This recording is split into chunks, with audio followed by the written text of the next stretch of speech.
For 50 years, we have laboured peacefully to secure the vote for women. We've been ridiculed, battered, and ignored. I've got a little history lesson for you. Kids may not know, except from watching Mary Poppins, because a major musical number revolved around that, and the Suffragette movement, which was the movement to get women the right to vote around the turn of the century. This story is set in England in 1912. And it concerns this movement and the sacrifices that many women did in order to help other women get not only the right to vote, but equality with men. Punish those responsible, whatever way you can. Mama! Of course, this is still going on, and that's the astounding thing more than a century later. This story centers around a character, Maud Watts, played beautifully by Carey Mulligan. She is a young wife and mother who is sort of accidentally caught up in events beyond her control when she winds up in the middle of a protest by activists trying to gain attention for their suffragette movement. We break windows. We burn things, because war's the only language men listen to.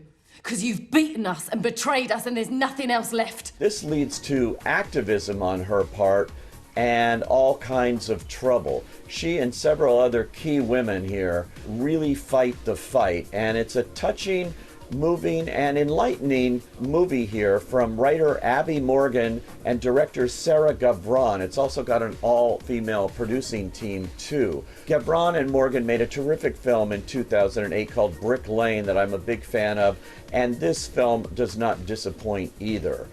It's exceptionally well made. Brendan Gleeson is the main male character in here, and he is not exactly sympathetic here, folks. He plays the inspector who is after Maud Watts and the rest of them throughout the film. We've identified weaknesses in their ranks.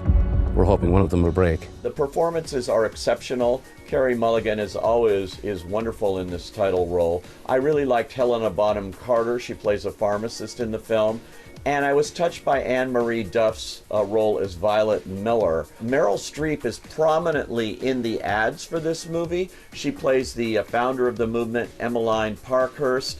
That character spends most of her time in this movie in hiding, as does Streep, apparently, because blink and you're going to miss her. She's in just basically one big scene in this movie, but her presence is strong, and it's good for Meryl Streep to lend her name to such a cause here. What was most powerful about this film is not until it's over, and that is the end credits. There's a long crawl that lists all the times when different countries gave women the right to vote, and it goes right up to today to Saudi Arabia, which is still pending, believe it or not. This is still going on. It's a piece of history. It's a very entertaining movie.